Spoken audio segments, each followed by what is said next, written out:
Mecca Medina मुस्लिम लोगों के लिए सबसे ज्यादा पवित्र माना जाता है। ऐसा इसलिए क्योंकि इस्लाम की शुरुआत इसी जगह से हुई थी। यहाँ दूर दूर से हर साल लाखों लोग मक्का की जियारत करने और हज की अदायगी करने के लिए आते हैं।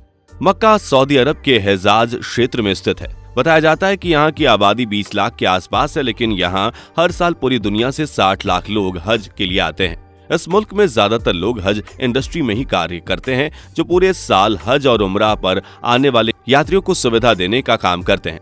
मक्का में सबसे पाक माने जाने वाली इमारत काबा है। यह ग्रेफाइट पत्थर से बनी 40 फीट लंबी और 35 फीट चौड़ी इमारत है और इसमें कोई भी खिड़की नहीं बनाई गई है, बस एक दरवाजा बनाया गया है। बताया जाता है कि यह इमारत 1400 साल पुरानी है, लेकिन मुस्लिम लोग इसको हजरत इब्राहिम के समय से जुड़ा मानते हैं। दुनिया में मौजूद सभी मुस्लिम लोग काबा की तरफ मुंह करके ही नमाज पढ़ते हैं, जो बहुत ज्यादा खास बात है।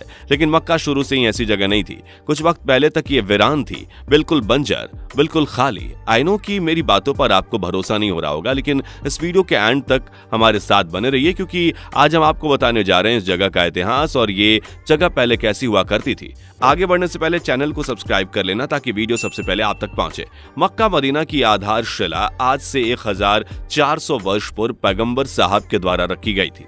ये बाहर से चौकोर कमरानुमा इमारत दिखाई देती है, जिस पर काला लिहाफ चढ़ा हुआ है। इसके चारों तरफ मस्जिद बनी हुई है। इसमें हज के लिए आने वाले सभी मुस्लिम अल्लाह की इबादत करते हैं और अपने गुनाह की माफी मांगते हैं। मक्का में पैगंबर साहब के चरणों के चिन्ह भी मौजूद हैं। इन्हें भक्तों के दर्शन के लिए रखा गया है। दरअसल मक्का मदीना सऊदी अरब के हज का शहर है।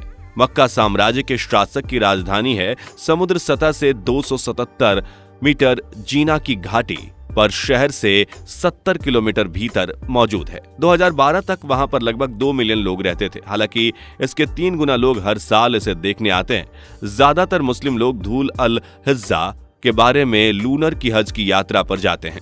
कहा जाता है कि यह मोहम्मद का जन्म स्थान है और कुरान की पहली आकाशवाणी का भी स्थान है। मक्का से 3 किलोमीटर की दूरी पर एक बहुत खास गुफा भी है। इस्लाम धर्म में मक्का को सबसे पवित्र शहर माना जाता है। मक्का में इस्लाम धर्म के लोग इसे काबा का घर भी मानते हैं। मक्का पर लंबे समय तक मोहम्मद के वंशजों ने शासन किया है, जिसमें शरीफ भी शामिल हैं, जो स्वतंत्र रूप से शासन करते थे। मक्का का निर्माण 1925 में किया गया था। प्राचीन काल से ही मक्का धर्म और बिजनेस का सेंटर रहा है। ये संक्रिय, बलुई और अनउपजाऊ घाटी में बसा हुआ है। यहाँ पर कभी भी बारिश नहीं होती, लेकिन शहर का खर्च यात्रियों से मिले टैक्सेस वसूल कर किया जाता है। जानकारी के लिए बता दें कि यहाँ पर पत्थर से बनी हुई एक बहुत बड़ी मस्जिद भी है। काबा की पूर्वी कोने में जमीन से लगभग 5 फुट ऊंचाई पर पवित्र काला पत्थर मौजूद है। मुस्लिम यात्री यहाँ आकर काबा के 7 चक्कर लगाते हैं और उसके बाद इसे चूमते हैं। पैगंबर मोहम्मद का जन्म स्थल मक्का मदीना को कहा जाता है। हालांकि इसके बाद मक्का वासियों से झगड़ा हो जाने की वजह से बाद में मक्का छोड़कर मदीना चले गए थे। मोहम्मद साहब के पहले मक्का का व्यापार मिस्र देश में होता था। मस्जिद के पास ही जमजम का पवित्र कुआं है। पैगंबर मोहम्मद साहब ने शिष्यों को अपने पापों से मुक्ति पाने के लिए अपने संपूर्ण जीवन में एक बार मक्का आना जरूरी बताया है। दुनिया के सभी क्षेत्रों में मुस्लिम लोग पैदल, ऊंटों पर, ट्रक आदि से यहाँ आते हैं। इस क्षेत्र में कोई युद्ध नहीं हो सकता और ना ही कोई पेड़ पौधा काटा जा सकता है। हालांकि दोस्तों, बहुत लोग ये भी दावा करते हैं कि मक्का में पहले मंदिर था, जिसे तोड़कर यहाँ मस्जिद बनाई गई है। पूरी पीठाधीश्वर जगतगुरु शंकराचार्य स्वामी निश्चलानंद सरस्वती ने हाल ही में ये दावा किया था। उन्होंने कहा था कि मक्का में मंकेश्वर महादेव मंदिर का विध्वंस करके मुस्लिम शासकों ने मक्का बना दिया। हिंदू समाज उसे लेकर रहेगा, क्योंकि मंकेश्वर महादेव हिंदुओं की आस्था का केंद्र है। उन्होंने कहा कि मौजूदा समय हिंदू राष्ट्र के लिए कार्य चल रहा है। जल्द ही भारत को हिंदू राष्ट्र घोषित कर दिया जाएगा। वैसे इस पर आपकी क्या राय है, नीचे कॉमेंट्स में जरूर बताना। हालांकि ये बात तो सच है कि मक्का मदीना से जुड़े कई ऐसे रहस्य और फैक्ट्स हैं जिसे दुनिया का हर मुसलमान बताने से कतराता है। लेकिन क्यों? इसी का पता लगाने एक हिंदू शख्स यहाँ पहुंच गया था। तो आखिर क्या हुआ, इसके साथ आइए जानते हैं। दोस्तों, इस्लाम को ना मानने वाले लोगों को यहाँ आने की अनुमति नहीं दी जाती है और कहा यह भी जाता है कि अगर कोई गैर मुस्लिम व्यक्ति यहाँ आने की गुस्ताखी करता है तो वो सही सलामत वापस नहीं जा पाता है। दरअसल भारत के केरल के एक शख्स का वाकया आपको बताते हैं, जो हिंदू होने पर मक्का पहुंचा था। यह किस्सा केरल के बहुत बड़े उलेमान ने सुनाया था, जो उम्रा करने के लिए गए थे। केरल की राजधानी तिरुवनंतपुरम के रहने वाले शख्स, जिसका नाम रमेश था, सऊदी अरब के हिजाज शहर में नौकरी करता था।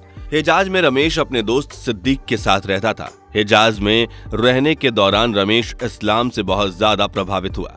उसे वहां के लोग और उनका रहन सहन बहुत ज्यादा पसंद आ गया था। वो अपने मन से पूरी तरह से इस्लाम को कबूल चुका था। जब रमेश केरल वापस आया तब उसके दिल से इस्लाम के प्रति प्रेम बिल्कुल भी कम नहीं हुआ था, जिसके बाद रमेश ने इस्लाम कबूल करने का मन बना लिया। रमेश ने सबके सामने कबूल किया कि इस्लाम दुनिया का सबसे बेहतरीन मजहब है और इस मजहब में हर व्यक्ति को इज्जत दी जाती है और वो अपनी मर्जी से इस्लाम कबूल कर रहा है। और फिर उसने इस्लाम कबूल कर लिया। इस्लाम कबूल करते ही रमेश ने अपना नाम बदलकर मुजम्मिल रख लिया। इस्लाम कबूल करने के बाद वह एक मुस्लिम की तरह 5 वक्त की नमाज पढ़ने लगा और इस्लाम की दी गई नसीहतों पर चलने लगा। फिर उसके दिल में मक्का मदीना की जियारत करने का ख्याल आया और उसने उम्रा पर जाने की इच्छा जाहिर की। खुदा अपने सच्चे बंदों की इच्छा हमेशा पूरी करता है। खुदा ने मुजम्मिल की ये इच्छा पूरी भी की, जिसके बाद मुजम्मिल ने अपने नए नाम से अपना पासपोर्ट बनवाया और मक्का मदीना की जियारत के लिए पहुंच गया। रमेश जो हिंदू से मुस्लिम बना था और जो मुजम्मिल के नाम से उम्रा करने जा रहा था, उसके मन में इस्लाम को लेकर ऐसी इच्छा थी जो हर मुस्लिम के मन में होती है कि वो अपनी आखिरी सांस मक्का मदीना में ही ले और उन्हें वहीं दफन किया जाए। मुजम्मिल के मन में भी यही इच्छा जाहिर हुई और उसने दिल से दुआ की, ऐ खुदा, मैं तेरे दर पर आ रहा हूँ, मुझे वहीं अपने आगोश में ले लेना। मैं किसी भी हाल में वहां से वापस नहीं आना चाहता हूं। जब उसके मन में ऐसी कैफियत हो गई तो उसने अपना कफन भी अपने साथ रख लिया और उम्रा के लिए निकल पड़ा। पहले मुजम्मिल मक्का पहुंचा और वहां उम्रा के सारे अरकान किए। उसके बाद वहां मदीना पहुंच गया, जहां वह 2 दिन तक रहा। यहाँ रहने के दौरान भी वो यही कहता रहा कि खुदा मुझे अपने आगोश में ले ले, मैं यहाँ से वापस नहीं जाना चाहता हूँ। दोस्तों, खुदा ने उसकी इच्छा भी कबूल कर ली। सुबह वो फर्ज की नमाज अदा कर रहा था और सजदे में गया तो फिर उठा ही नहीं और उसका दम वहीं निकल गया और उसको वहीं दफना दिया गया। दोस्तों, खुदा हर उस शख्स की ख्वाहिश पूरी करता है जो उससे सच्चे दिल से दुआ मांगता है और अपने ईमान का पक्का होता है। तो इसी के साथ इस वीडियो में फिलहाल इतना ही। उम्मीद है नए व्यूवर्स चैनल को सब्सक्राइब कर रहे होंगे और मिलते हैं नेक्स्ट वीडियो में। बाय। दोस्तों, आपको स्क्रीन पर 2 और वीडियोस दिखाई दे रही हैं, जिसे देखने के लिए स्क्रीन पर क्लिक करें।